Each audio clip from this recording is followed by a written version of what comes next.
안녕하세요. 김동희입니다.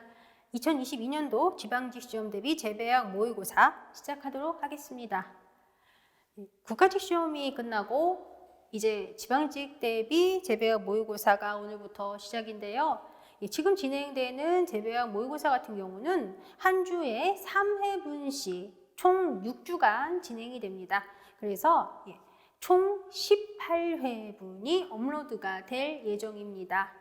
그런데 제가 되도록이면 좀 빨리빨리 진행을 할 수 있도록 노력해서 6주보다 좀 빠른 시간 동안, 좀 짧은 시간 동안 18회분이 다 업로드가 될 수 있도록 좀 노력을 해보도록 하겠습니다. 그런데 오늘은 이제 개강하는 날이기 때문에 오늘은 이제 3회분만 일단 다뤄볼 것입니다.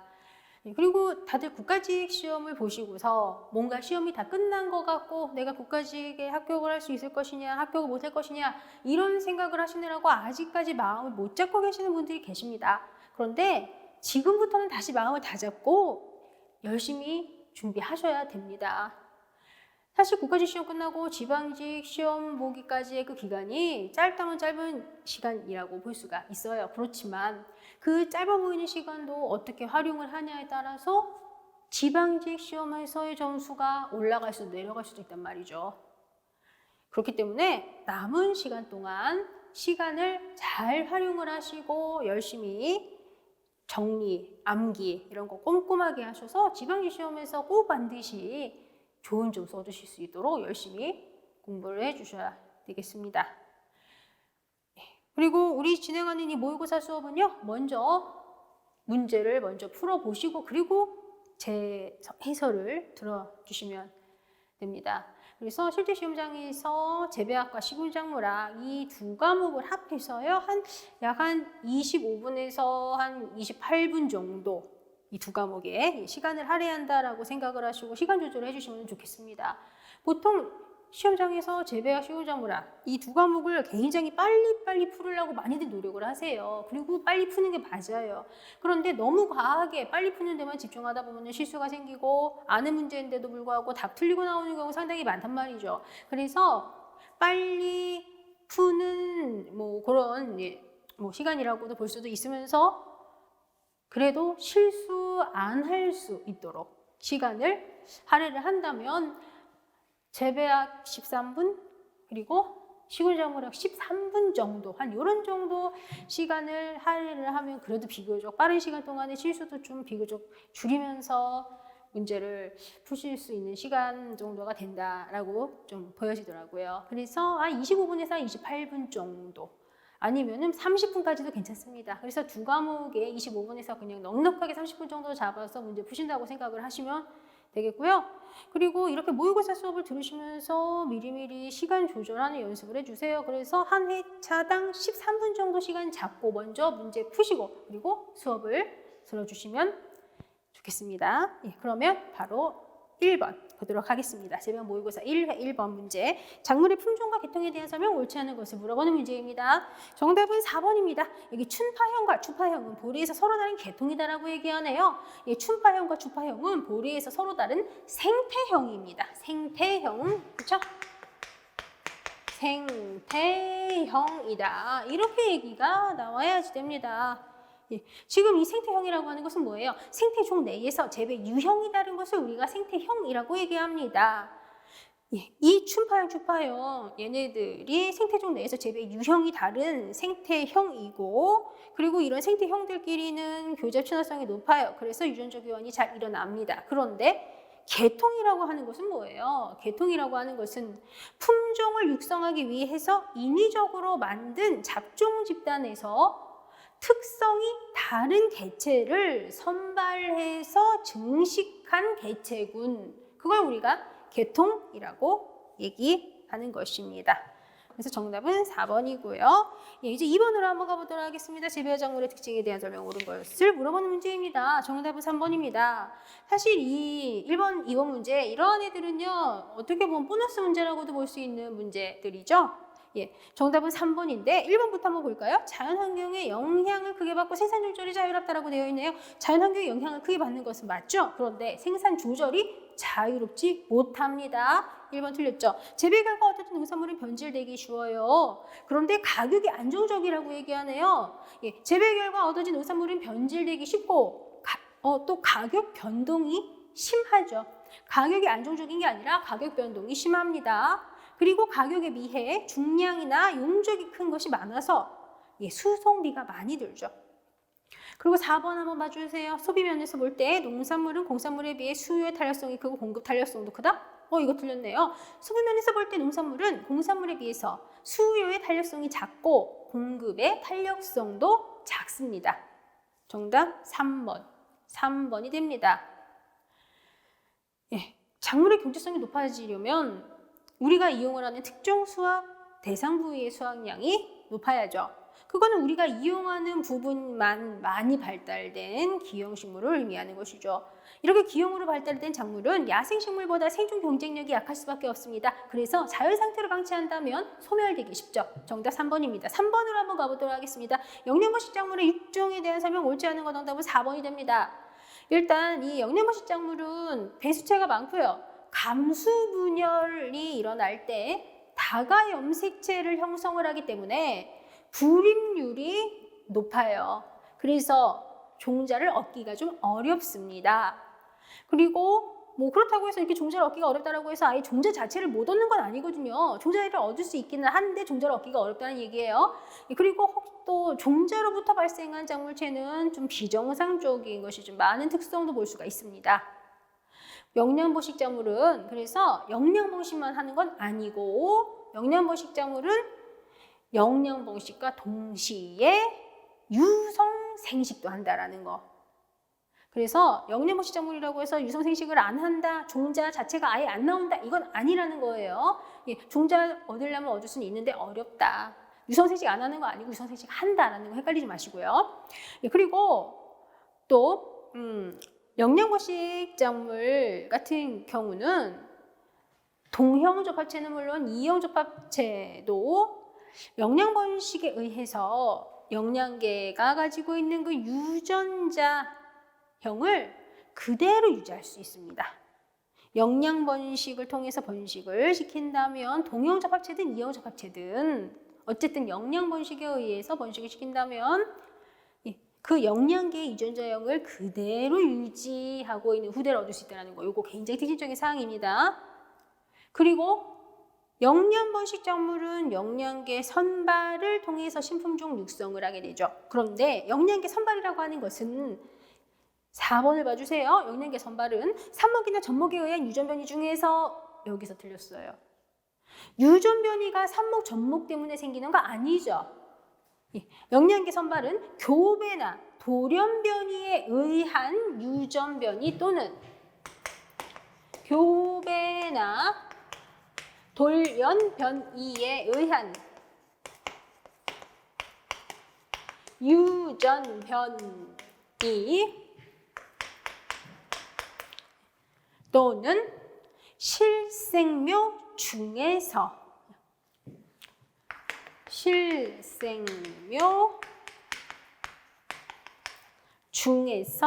우량한 것을 선발하고 그래서 교배나 돌연변이에 의한 유전변이 또는 실생묘 중에서 우량한 것을 선발하고 그리고 그 선발한 것을 삽목이나 젖목 등으로 증식을 해서 신품종 육성을 하는 거죠. 그죠? 그래서 정답이 4번이 되는 것입니다. 헷갈리지 마시고 잘 기억하셔야 됩니다. 4번으로 가보도록 하겠습니다. 제초제 중에서 파랗고 같은 특성 정답 1번이 됩니다. 사실 이거는 우리가 단순 암기로 답을 찾아야 되는 그런 문제입니다. 파라카트는 비선택성이면서 접촉형 제초제입니다. 비선택성 제초제라고 하는 것은 뭐예요? 작물과 잡초가 혼재되어 있지 않은 지역에서 비선택적으로 사용되는 제초제이고요. 이 약을 뿌리면 그 땅에 있는 애가 싸그리 다 죽어요. 그게 비선택성 제초제이죠. 그리고 접촉형 제초제라고 하는 것은 처리된 부위에서 제초 효과가 나타나는 거, 그게 접촉형 제초제입니다. 그런데 파라카트는 비선착성이면서 접촉형 제초제다. 반드시 함께 하고 계셔야 됩니다. 정답 1번이고요. 5번으로 가보도록 하겠습니다. 작물 종류와 재배 적지 바르게 연결된 건 정답 4번이 됩니다. 일단 1번을 한번 봐주세요. 사토부터 식토가 근체류와 오이로 연결이 되고 있네요. 그런데 사토부터 식토는 콩팥, 그죠? 사토부터 식토는 콩팥, 이게 들어갑니다.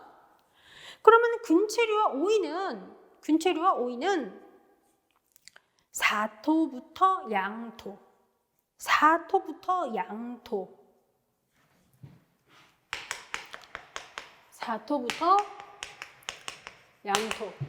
여기가 근체류, 오이, 양파예요. 지금 이거 재배 적지예요. 재배 적지.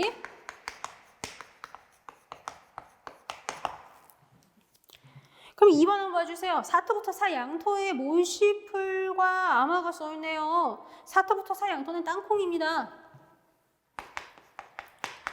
사토부터 사양토는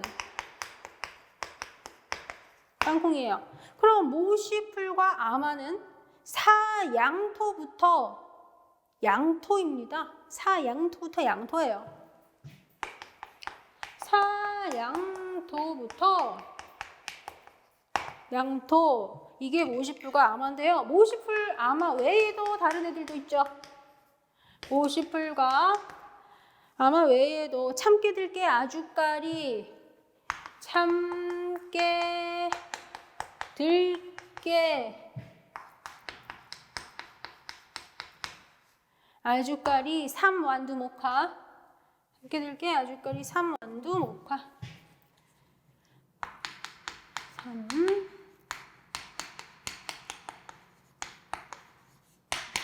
완두, 목화, 담배, 피.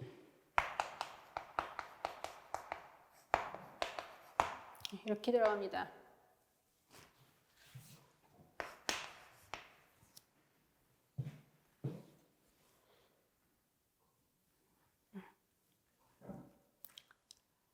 그러면 3번 볼까요? 양토부터 식토, 귀리와 강낭콩이 써있네요. 귀리와 강낭콩은 양토부터 식양토입니다. 양토부터 식양토가 귀리와 강낭콩, 이렇게 들어갑니다. 양토부터 식양토가 귀리, 강낭콩. 그리고 차나무와 화이트 클로버까지. 차나무, 화이트 클로버, 이렇게까지 들어갑니다.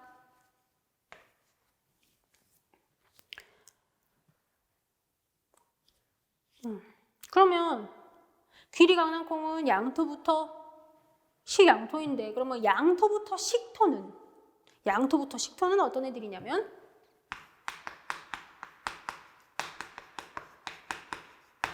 양토부터 식토는 엘펠퍼, 티머시.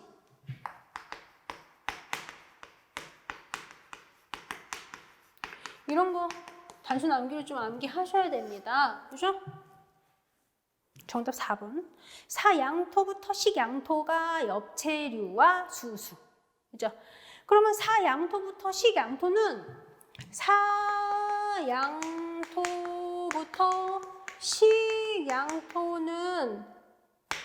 엽채류와 수수가 지금 여기 보기에 있는 거. 이게 이제 4번이 정답인데, 엽채류, 수수 외에도 호밀조, 사탕무, 박하, 호밀조, 사탕무, 박하, 그리고 옥수수, 메밀까지. 아이고, 글씨가. 박하와 옥수수, 메밀까지도 같이 기억하셔야죠. 호밀조, 사탕무, 박하, 옥수수, 메밀까지. 사양토부터 식양토입니다. 정답은 4번이고요. 6번으로 가볼게요. 유전자 전환에 대한 설명 옳지 않은 거 정답 4번이 됩니다. 4번 보시면 아그로박테리움을 이용한 유전자 도입이 불가능한 작물은 형질 전환 경우 실행할 수 없다라고 되어 있네요. 할 수 있죠. 유전자 직접 도입하는 방식 이용하면 되잖아요. 그렇죠? 유전자를 직접 도입하는 방식 굉장히 다양한 것이 있습니다. 유전자 총을 이용을 할 수도 있겠고 미세주사법을 이용할 수도 있고요. 전기 충격법을 이용을 해도 되고 레이저 광선을 이용을 해도 되고요. PEG라고 하는 것을 이용을 해도 됩니다. 정답 4번입니다. 7번으로 가보도록 하겠습니다. 작물 분류에 대한 설명 옳지 않은 거 정답은 3번이 됩니다. 휴한하는 대신에 작물을 재배하면 지력이 더 잘 유지가 되기 때문에 매년 경작할 수 있도록 윤작 체계에 답입하는 작물을 윤작 작물이라고 한다라고 얘기하네요. 이거 되게 그럴듯해요. 되게 그럴듯한데 이거는 윤작 작물에 대한 설명이 아니고요. 휴한 작물에 대한 설명입니다. 그래서 이거는 휴한 작물에 대한 설명이에요. 되게 그럴듯하죠. 되게 헷갈려요. 이거 휴한 작물에 대한 설명입니다. 그러면 윤작 작물이라고 하는 것은 어떤 식으로 설명이 되어야 되냐면 윤작 작물이라고 하는 것은 중경작물이나 휴한작물처럼 중경작물이나 휴한작물처럼 윤작에 삽입되면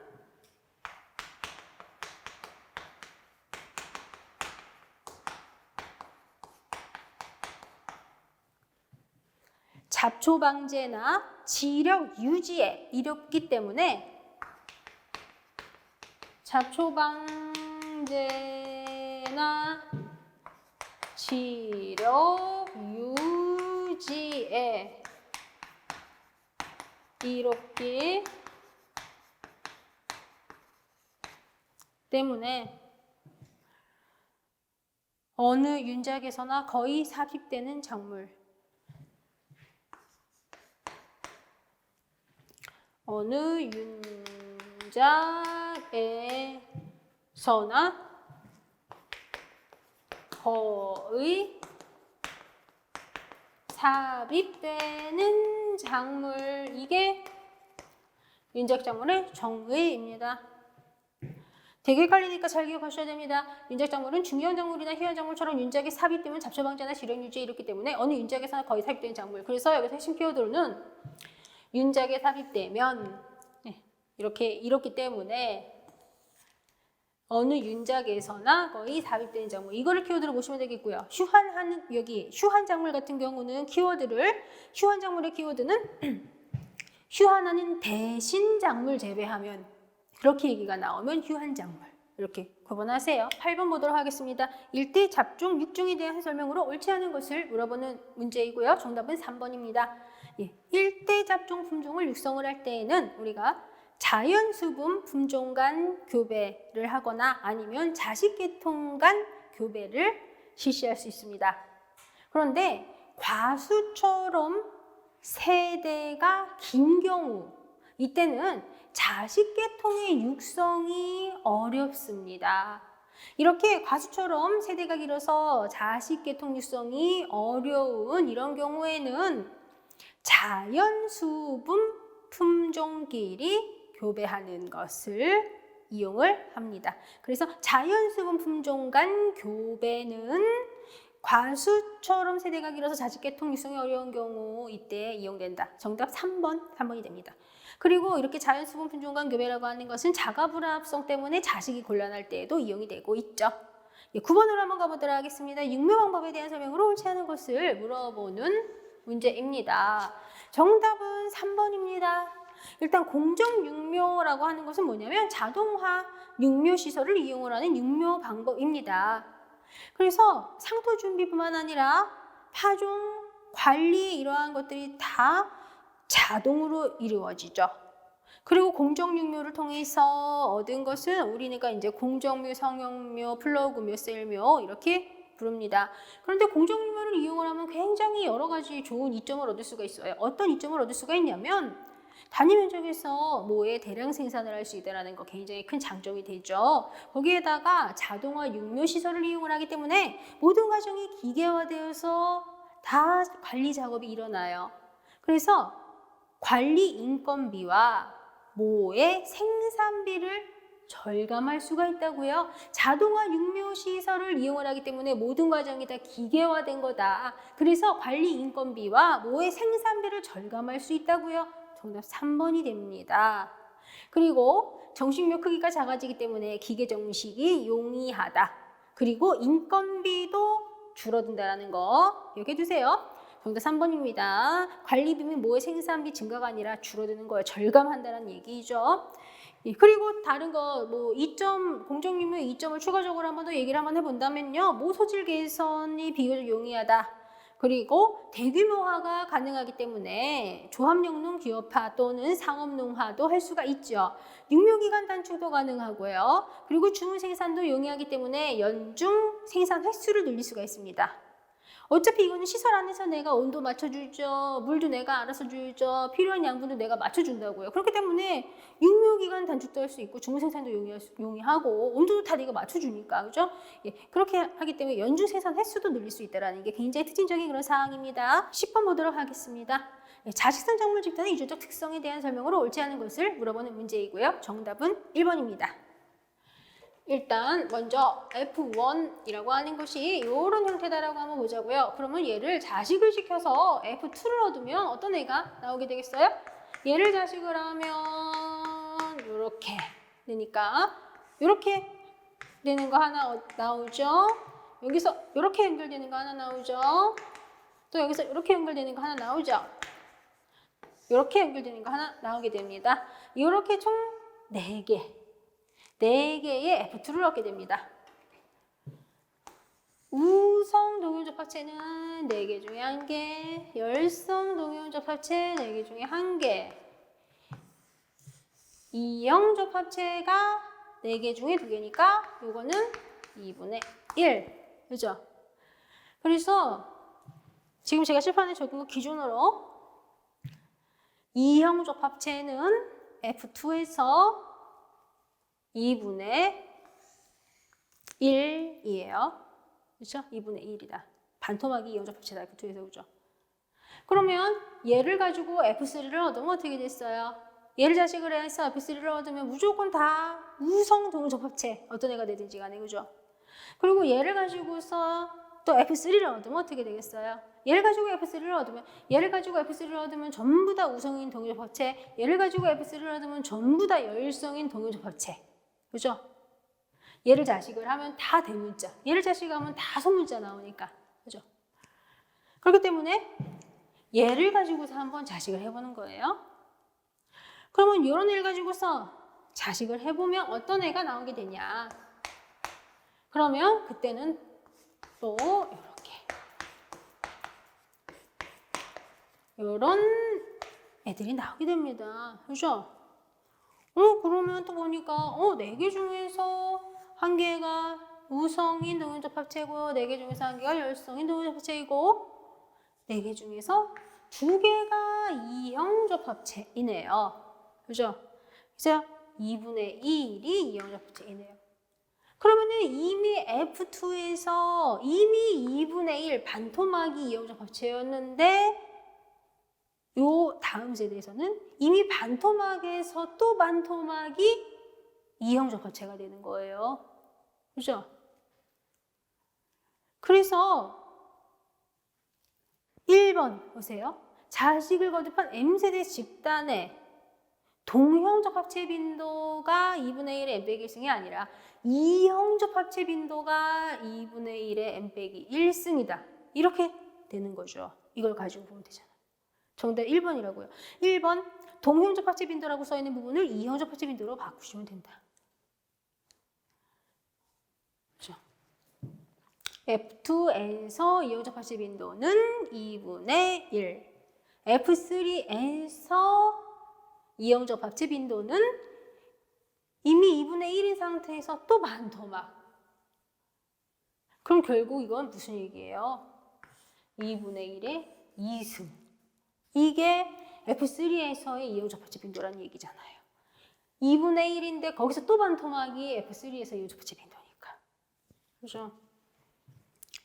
그래서 2분의 1의 3 빼기 1. 2분의 1의 2승. 이게 F3에서의 이용접합체 빈도. 그리고 F2에서는 이용접합체 빈도가 2분의 1의 2 빼기 1. 이거는 2분의 1. 2분의 1이 그냥 1승이니까. 그래서 M은 요거니까. M은 요거니까. 그죠? M은 요거니까. 여기에서. 그죠? 그래서 정답이 1번. 그래서 이용접합체 빈도가 2분의 1의 M 빼기 1승이다. 라는 얘기입니다. 그러면 동형접합체 빈도는 어떻게 계산하면 되겠어요? 동형접합체 빈도는 1 빼기 요거, 1 빼기 요거 이렇게 생각하면 되지. 그죠? 정답은 1번이고요. 11번으로 가볼게요. 종자소득에 대한 설명 옳지 않은 거 정답은 1번이 됩니다. 병균이 종자 내부에 들어있는 것과 바이러스 병毒화학적 소독 통해 방지한다. 완전 틀렸네요. 이거는 이번에 우리 국가직 9급 문제 그거 복습하셨으면 무조건 이 문제 맞추셔야 되는 문제이죠. 정답은 1번인데요. 종자 내부에 병균이 들어있으면 그때는 물리적 소독을 하죠.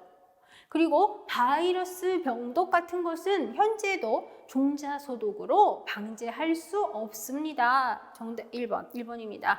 그러면 종자 외부에 병균이 부착해 있으면 그때는 화학적 소독을 실시하는 것이고요. 정답 1번입니다. 12번으로 가볼게요. 아포믹시스 종류와 대상작물 바르게 연결된 거 정답 2번이 됩니다. 아포믹시스라고 하는 것은 뭐예요? 믹스가 없는 생식이다. 한마디로 수정이 안 되는데 종자가 생겼네? 아포믹시스다라는 거죠. 그러면 아포믹시스에 의해서 만들어진 종자는 수정을 거친 것이 아니기 때문에 종자 형태를 가진 영양계 이렇게 얘기합니다.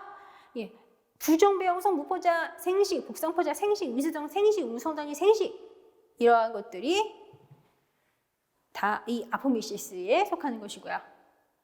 1번 한번 봐주세요. 부정배 형성이 국화로 연결이 되고 있네요. 부정배 형성이라고 하는 건 뭐예요? 배낭을 만들지 않고 포자체의 조직세포가 직접 배를 형성을 하는 것이죠. 그런데 부정배 형성은 밀감에서 볼 수 있어요. 밀감의 주심배, 이게 부정배 형성과 관련해서 대표적으로 우리 교재에서 언급이 되고 있는 것이죠. 그러면 2번을 한번 봐주실래요? 2번. 무포자 생식. 무포자 생식이라고 하는 것은 배낭을 만들긴 하는데 배낭의 조직세포가 배를 형성을 하는 것입니다. 그렇죠? 부추파. 무포자 생식은 부추파에서 볼 수 있어요. 정답 2번이네요. 그죠? 3번 봐주세요. 위수정 생식 밀감이라고 되어 있는데 밀감 아까 뭐라고 그랬어요? 밀감의 주심배, 부정배 형성 이렇게 말씀드렸죠. 위수정 생식이라고 하는 것은 뭐예요? 위수정 생식이라고 하는 것은 수분만 되고 수정은 안 되는데 수분이 된 걸로 막 착각을 해가지고 수분만 되고 수정은 안 됐는데 수정이 된 걸로 착각을 해가지고 막 난세포 혼자 막 배로 막 자라. 위수정 생식이에요. 수분만 되고 수정은 안 됐는데 난세포가 배로 막 발달되는 거. 이게 위수정 생식이고 위수정 생식은 담배목화, 벼밀보리 이런 애들한테서 볼 수가 있는 것입니다. 그리고 여기 이제 4번 봐주세요. 웅성단위 생식이라고 하는 게 있네요. 웅성단위 생식이라고 하는 건 뭐냐면 정세포 혼자 막 자라가지고 막 배를 만드는 거. 그죠? 그게 웅성단위 생식이죠. 달맞이꽃과 진달래에서 볼 수 있습니다. 달맞이꽃과 진달래에서 볼 수 있습니다. 그러면 4번의 파는 어디서 볼 수 있어요? 아까 무포자 생식이 부추파에서 볼 수 있다고 그랬죠. 그런데 1번에 부정배 형성에 써있는 국화. 국화는 어디서 볼 수 있냐면 국화 같은 경우는 복상포자 생식. 복상포자 생식이 국화에서 나타나요. 복상포자 생식이라고 하는 거는 배낭 모세포가 감수 분열을 못하거나 비정성적인 분열을 해서 배를 만드는 거. 그게 복상포자 생식입니다. 그리고 그것이 벽과 국화가에서 나타났죠. 정답은 2번. 13번으로 가볼게요. CN유설에 대한 설명 옳지 않은 거 정답 1번이 됩니다. 줄기 일부분을 둥글게 형성층으로부터 바깥쪽의 외부까지 제거하거나 이거 뭐예요? 환상박피에 대한 설명이네요. 그죠? 또는 줄기 군데군데 칼질을 해서 유관속 일부를 절단하면 이거는 각절에 대한 설명이네요. 그러면 이렇게 했으면 환상박피 또는 각절을 했으면 탄수화물의 이동 통로를 내가 막아버린 거가 되겠네요. 그죠? 그러면 광합성에서 생긴 탄수화물이 이동하는 통로를 내가 화상박피 또는 각절을 통해서 막아버린 것이기 때문에 탄수화물의 전류가 거기에서 억제가 돼요. 그래서 환상박피, 각절한 윗부분, 그 부분에 탄수화물이 축적이 되고, 그러면 환상박피한 윗부분 또는 각절한 윗부분에 탄수화물 축적됐으면 거기는 CN율이 높아진 거네요. 그러면 CN율 높아진 부분에서는 화아분화가 촉진이 되고 과실 발달이 조장되겠죠. 정답 1번이에요. 화아분화 억제, 과실 발달 지연이 아니라 화아분화 촉진, 과실 발달 조장. 정답 1번입니다. 그리고 이 CN율설 적용할 때는 비율만 중요한 게 아니라 절대 양도 중요하다라는 것이고, 그리고 무조건 CN율이라고 하는 거 이거 한 가지만 가지고서 뭐 이렇게 개화 결실에 무조건 이 한 가지만 영향을 끼치는 건 아니다. 그죠? 그래서 식물 호르몬이라거나 버널리제이션 유전율과 같이 이렇게 개화 결실에 영향을 끼치는 이런 다른 요인들도 많이 있다는 것까지도 알고 있어야 됩니다. 정답 1번이고요. 14번으로 가볼게요. 윤작에서 작물 선택에 대한 설명 옳지 않은 건 정답 4번이 됩니다. 토지 이용도를 높이기 위해서 직립형 작물과 포복형 작물을 결합한다라고 되어 있네요. 토지 이용도를 높인다라는 것은 무슨 얘기냐면요. 땅을 사계절 놀리지 않고 이용하겠다는 얘기예요. 그러면 땅을 사계절 놀리지 않고 이용을 하고 싶으면 여름 작물과 겨울 작물을 결합을 하면 되는 거죠. 예, 직립형, 포복형이 아니라 여름 작물, 겨울 작물 이런 애들을 결합을 하는 게 토지 이용도 높이기 위한 것입니다. 이런 거 은근히 헷갈려요. 잘 기억을 하고 계셔야 됩니다. 그래서 정답이 4번이 되는 것입니다. 15번 보도록 하겠습니다. 자식성 작물의 육종 방법에 대한 설명 옳은 것을 물어보는 문제이고요. 정답은 2번입니다. 1번 같은 경우는 집단 육종은 육종 재료 관리 선발에 많은 시간, 노력, 경비가 된다. 이렇게 설명하고 있네요. 1번 보기는 집단 육종에 대한 설명이 아니고 계통 육종에 대한 설명입니다. 그죠? 그리고 여기 3번 봐주세요. 3번 같은 경우는 여교배 육종은 연속적으로 교배하면서 이전하려는 반복치는 특성만 선발하므로 육종 효과가 확실하고 제어성이 높다는 장점이 있다. 이렇게 얘기하는데요. 여기 반복친 이 부분이 틀렸죠? 여교배 육종을 연속적으로 교배하면서 이전하려는 1회친의 특성만 선발하므로 육종 효과가 확실하고 제어성이 높다. 이렇게 들어가야죠. 4번 한번 봐주세요. 계통 육종을 선발 시작한 6기 세대의 동요 촉수가 많기 때문에 폴리지에 관한 양쪽 형제 계량이 유리하다. 이거는 계통 육종에 대한 설명이 아니고 집단 육종에 대한 설명입니다. 정답은 2번입니다. 그죠? 일단 이 집단 육종이라고 하는 것은 잡종 초기 세대의 집단 재배를 실시합니다. 그죠? 그렇기 때문에 유용한 유전자를 상실할 염려가 적다라는 거가 특징적인 사항이고, 이 집단 육종이 선발을 시작하는 후기 세대의 동요 접촉체가 많기 때문에 폴리진이 관련 양쪽 형제 계량에 유리하죠. 그런데 계통육종이라고 하는 건 뭐예요? 계통육종이라고 하는 거는 F2부터 선발하죠. 계통육종은 F2부터 선발을 시작하기 때문에 유관 관찰, 특성 검정이 용이한 질적 형질 계량이 효율적이고, 그리고 혹시라도 선발을 내가 잘못했다면 유용한 유전자를 상실할 염려가 있어요. 그리고 계통 육종은 이렇게 초기부터 선발하고 하기 때문에 육종 재료의 관리 선발에 계통 육종이 많은 시간으로 경비가 된다고요. 그런데 육종가가 정확하게 선발을 했다면 육종 규모를 줄이면서 육종 면한을 단축을 할 수 있다고 하는 아주 좋은 장점도 가지고 있죠. 정답은 2번이고요. 16번으로 가보도록 하겠습니다. 가장 오래된 가지에서 교실하는 거 정답 4번입니다. 이거는 1년생 가지에서 교실하는 거, 2년생 가지에서 교실하는 거, 3년생 가지에서 교실하는 거 이거 암기해야죠.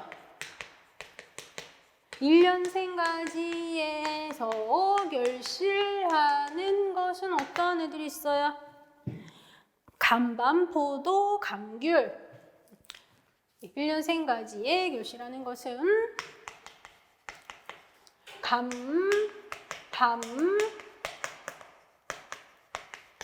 포도, 감귤, 무화과, 비파, 호두. 그죠? 무화과, 비파, 호두. 2년생 가지에 결실하는 것은 복숭아, 자두, 양행두, 복숭아, 자두, 양행두, 매실, 살구. 복숭아, 자두, 양행두, 매실, 살구. 이런 애들이 2년생까지 결실하는 거죠. 그리고 3년생까지의 결실하는 거는 사과, 배, 그죠? 3년생까지의 결실하는 것은 사과, 배.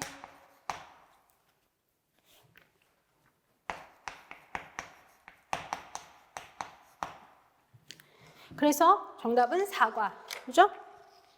답은 4번입니다. 17번으로 한번 가보도록 하겠습니다. 수바라에 대한 설명 옳지 않은 거 정답 4번입니다. 왜 4번이에요? 도장이 아니라 도복. 도장이 아니라 도복. 도장은 비정상적으로 길어지는 건데 비정상적으로 길어진다고 해서 수바라가 되진 않죠. 쓰러졌을 때 종자가 땅에 머리를 콕 박아갖고 막 수분을 흡수해가지고 싹이 나는 거잖아요. 도장이 아니라 도복하면 이렇게 들어가야죠. 그래서 도복하면 수바라가 조장이 돼요. 그렇기 때문에 도복 방지의 노력을 해야 된다 이렇게 들어가는 것입니다. 기본적으로 수바라라고 하는 것은 성숙기에 가까운 맥류가 장기간 비를 맞아서 젖은 상태로 있거나 아니면 이렇게 도복이 되어가지고 이삭이 젖은 땅에 오랫동안 접촉해 있을 때 아직 수확한 건 아닌데 한마디로 종자가 식물체 몸체에 그냥 붙어있는 상태에서 그냥 싹이 나버린다고요. 수분을 막 흡수해가지고. 이게 수바라다라는 것이죠. 우리 쌍난 보리 막 이런 거 안 먹잖아요. 그죠? 그래서 이렇게 수바라를 한 종자는 종자용 또는 식용으로 모두 다 부적당하다라는 거예요. 그래서 수바라 안 되는 게 좋은 거다라는 거 헷갈리지 마시고요. 일단 이 수바라 같은 경우는 우리가 수바라 대책으로 수바라 위험이 적은 애를 선택을 해줘야 됩니다. 그러면 빨리 수확을 하는 애는 비를 하루라도 덜 맞겠죠. 그래서 맥류에서 보리가 밀보다 성숙기가 빠르기 때문에 비를 하루라도 덜 맞으니까 그래서 수바라 위험이 적은 거죠. 그리고 조숙종이 만숙종보다 빨리 성숙하니까 그죠?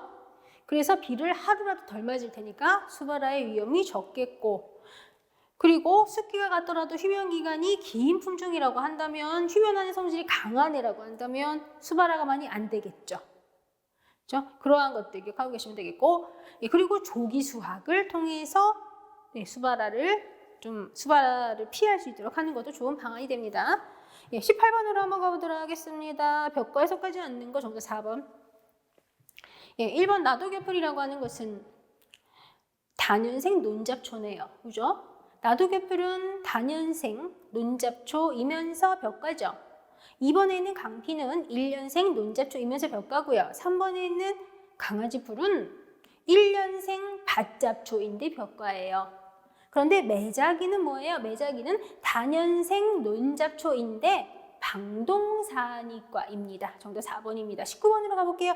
작물별 안전저장 조건에 대한 설명 옳지 않은 거 정답은 4번이 됩니다. 수확 직후에만으로 수분 함량이 약 80%나 되므로 예건 과정을 거쳐서 여기까지 좋은데 수분 함량을 50% 정도로 낮추어야 한다? 너무 많이 낮췄네. 그죠? 수분 함량을 65% 정도로 낮추어야 됩니다. 수확 직후만으로 수분 함량이 80%나 되므로 예건 과정을 거쳐서 수분 함량을 65% 정도로 낮춰야 된다. 이렇게 들어가야 되는 것입니다. 그래서 정답은 4번인 거예요. 20번으로 한번 가보도록 하겠습니다. 내과수 작물의 특성으로 옳은 것으로 묶인 거 정답 2번.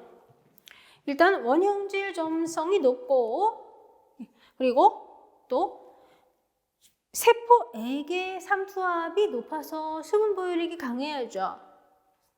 그리고 원형질 막에 수분 요소 글리세린에 대한 투과성이 커야죠.